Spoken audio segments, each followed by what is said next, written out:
Thanks for your company. The details now. One of the 21 suspected trafficked children rescued in a police operation to clamp down on fishermen using children for fishing on the Volta Lake has been telling JoyNews about how he had to return to the lake to fish after one of his colleagues drowned. Most of the children, who were originally from different parts of the country, were compelled to work in slave-like conditions in the Afram Plains fishing community, Lake Volta.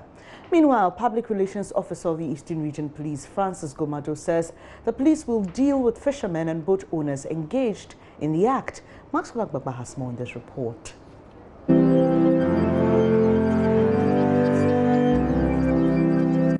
Lake Volta has a booming fishing industry, a source of livelihood for many who live along its banks, but also a source of pain and anguish for many children who are taken from different places in Ghana to work as child slaves. We're on a boat right now from Tepa, Abotuasi, heading to one of the island communities around Afram Plains. Well, ahead of me, we have two boats. There's another one behind, and then another speedboat, all going for this rescue mission. And it's my first time on a boat like this. It promises already to be adventurous. The trip to the island community of Lake Volta was like a journey to eternity. Police say they had done extensive work prior to the rescue mission. After many days of investigations, they say 24 children and 11 boat owners were identified. The personnel arrived in the community knowing who they were going after. Noted. They all had copies of a booklet which had images of the suspected trafficked children and traffickers. 9 boat owners who were uncovered by undercover investigations were arrested. Operation Ablode is still ongoing here at Lake Volta, a community at the banks of the Volta Lake. What is ongoing behind me now is interrogation by the Criminal Investigations Department. The suspects are here, but surprisingly, all the children in the community have gone missing. The only people here on the banks of the river are women and men. We can't find the children. The team will later learn the community had prior information. According to Deputy Public Relations Officer of the Eastern Regional Police, Francis Gomado, the boat owners hid the children in their rooms, adjoining communities and the bush. And when I was probing further to know the reason why we could not meet the children, it was clear from the chief's own words that he was even telling the people that they should let the children come so that we have interview with them. Those that are supposed to be helped will help them. But they didn't listen. We have it in mind that we don't want to antagonize anybody. It is 4:33 a.m. Right now, and what is happening behind me, we have the arrival of some of the suspected trafficked children. After many hours of interrogation by the Criminal Investigations Department, we've had these children arriving here, and the rest of the process will continue. Police picked intelligence the children were being transported back to Ningo Pram Pram, where they were taken. Deputy PRO of the Eastern Region Police provides details.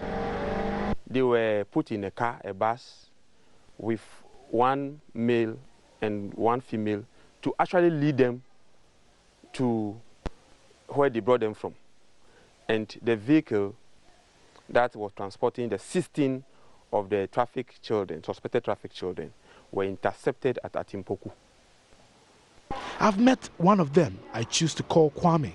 He says he lived on the same compound with one of the boys who drowned on the lake. He says his master beat him on the lake with a rope. He has not set eyes on his parents since he was taken to the fishing community many years ago. On that day, we did not go with them. One of the children was screaming. He had entered the lake to remove the nets. The man he went with left him. He drowned. I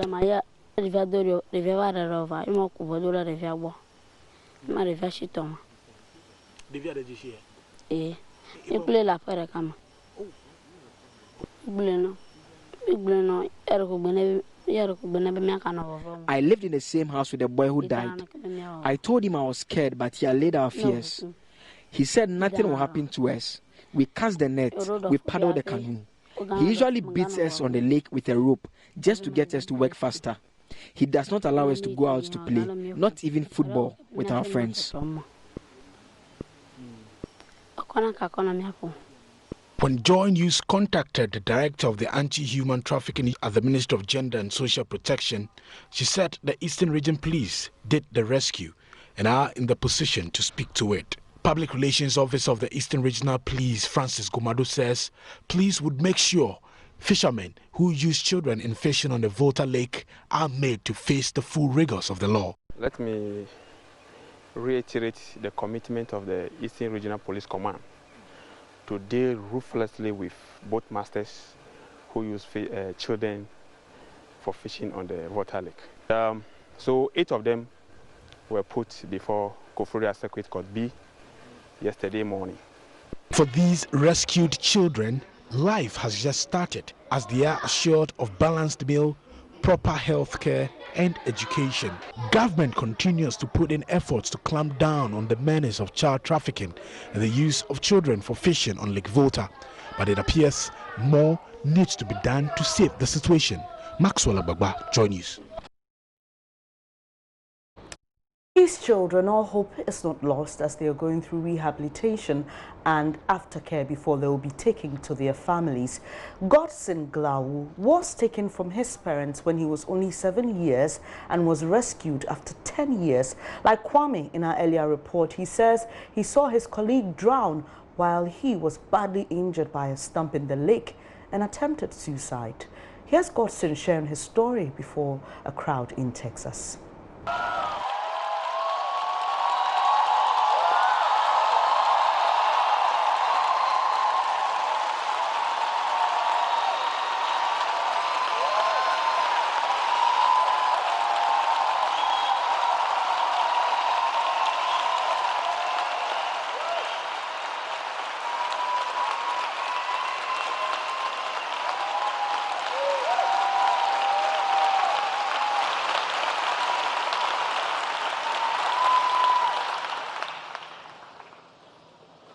Good morning. I'm calling you Godson. My name is Godson. Glau. Kaga nyevele yona we Starboy. My friends call me Starboy because I work hard to be the best at whatever I do. As I stand before you this morning, I'm in total freedom. Few years back, I was in slavery. My family is very poor and vulnerable.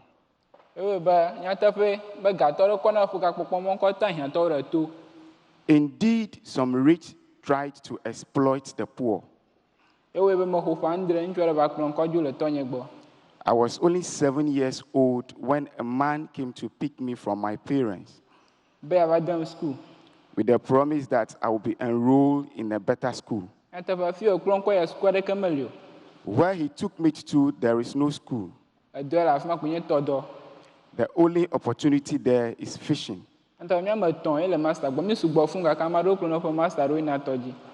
We are 3 children with our master. There are other children in the community, but they follow their various masters.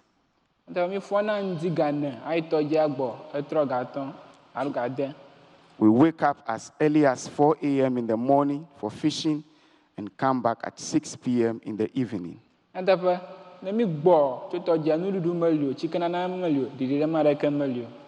After fishing at 6 p.m. in the evening, no water to bath, no food, no medication if you are not feeling well.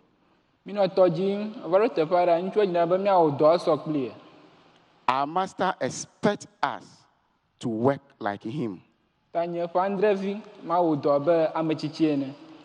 7-year-old boy to work like a grown-up man. Whatever we do on the lake, our master is never pleased. Every day we go through beatings. Every blessed day. One day we went for fishing as usual, and there was a tidal wave.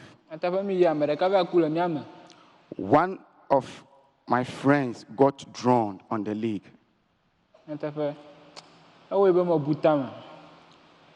I've been thinking about that.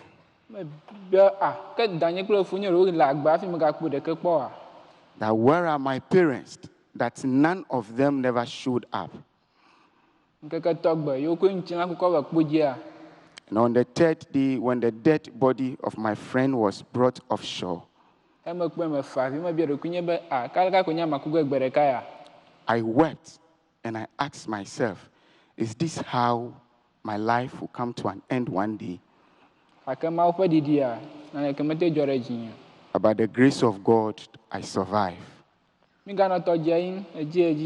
We continue the fishing every day. Every day we go through beatings. One day we went for fishing as usual. And my master asked me to entangle the net. As I dove into the water, I stabbed my chest on a tree.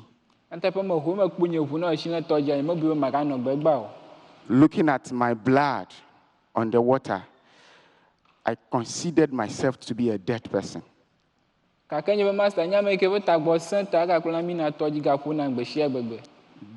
the cut on my chest, my master being very wicked, he expects me to work every day. And with the trauma and the hardship I was going through, I decided to end my life. But surprisingly, I met a young lady in the community and she took the poison away from me. And she told me if I take this poison, I will only end my star. In my own opinion, I believe this lady was sent from God to save my life. Afterwards, we continued the fishing. One morning, we went for fishing. When I was arrested, I asked myself, what have I done to the Ghana police to arrest me? Little did I know they were rather coming to save my life. Well, the police hopes to rescue more children like Godson Glaude, who was sharing his story before an audience in Texas. Let's get onto the phone lines now and speak to Kwesi Johnson. He is with an NGO, Friends of the Nation. They've been helping with the rehabilitation of some of these rescued children. Kwesi, thank you so much for joining us this morning. You're welcome. Thank you. All right. Do you think that dwindling fish stock in coastal areas partly contributes to this situation we find ourselves, where parents are trading their children to go to other parts of the country? Exactly. The dwindling fish stocks in the marine sector has contributed massively to the deepening of poverty levels within coastal fishing communities of Ghana. Why? Because the fishing communities along the coast, they only depend on fishing, or I would say 99% depend on fishing for their livelihoods and sustenance. If the fish is not there, then, they have nothing doing. So because of the dwindling fish stock, families are desperately poor. Many families are destitute. So when agents or traffickers come and tell them announcing stories, they easily give their children away, thinking that these people who are taking their children away are actually doing them a favor. They are God sent, but actually they are being exploited. People also tell another side of the story. So no, it's a cultural thing to give your children away to, especially blood relatives, to go and train them. And children should also help in doing the work that their parents do. In this instance, fishing, so that when they grow up, they also become fishermen. But our civic saying culture of our style and something in account, it goes like this: to which a child cannot do what an adult does. So that means even culturally, we ourselves accept the fact that there are some things that children shouldn't do. You know, and that's a cultural and traditional aspect. Then in the legal aspect, the law stipulates who a child is, somebody who is not more than 18 years old, or let's say under 18. A child should, even when a child is working and the person is 15 years, that's what the law says, the person should not be indulged in certain types of works, for example, mining and fishing. Fishing in particular. You know, there's a point I forgot. Children from the coastal communities are sent to the Volta Lake to indulge in, to engage in fishing, hazardous fishing. Why is it that children from the coastal communities in particular? It's just because children from the coastal communities already are conversant with swimming. So those people who take them, they are crafty business people. The fishermen, they are business-minded. They don't want to lose, so they won't go and bring a child from, let's say, Buntungu or Penchi, forest area, etc. No. They want children who already know how to swim, or even the girls who already are conversant with fish processing to some extent. And they go and get them. In fact, it is shameful to mention that as little as 50 cedis, you can get a whole human being. Mr. Johnson, my dear, you are involved with the rehabilitation of these children. Usually, in what state do you find them when you go to rescue them or when they're brought to your centers for rehabilitation? My organization is into prevention. Okay. Sister organizations that we collaborate with very much are into rescue, which they do together with the Department of Social Welfare and the police. And other sister organizations are also part of the rehabilitation process. But we do it all together. Different people play different roles. What I know about rehabilitation is that these children are very, very traumatized when they are rescued. In fact, it's not just on the Volta Lake that people are rescued. Some are as far away as Ivory Coast and Liberia. When they come and they are telling their story, they get re-traumatized the second time. You know, so, and they need, when it comes to rehabilitation, it's not just the NGOs, but the government agencies. For example, the Ghana Health Service must come in, Department of Social Welfare also comes in, and they all play different roles in, you know, rehabilitating the student. There's a case in Brewa where a child whose mother went to bring him back voluntarily after learning from Friends of the Nation and Sister Organizations program in the community, repatriated a child from Côte d'Ivoire. And you know, this child was sent to school, and the child initially was scared of other children. You know, why? And there's other adults, for example, that's why, because it was strangers who maltreated him when he was away from the family. So children, and in fact all people who are rescued in the first place are always traumatized. But it takes a multidisciplinary approach and also a multi-stakeholder agency collaboration to get those people rehabilitated and also reintegrated back into society. Thank you very much for your time. Kwesi Johnson is a member of an NGO, Friends of the Nation. We will bring you more. This definitely, the police hopes to rescue more children. And Ghana does have a national plan of action for the elimination of human trafficking in Ghana. What has happened to that? We'll bring you more.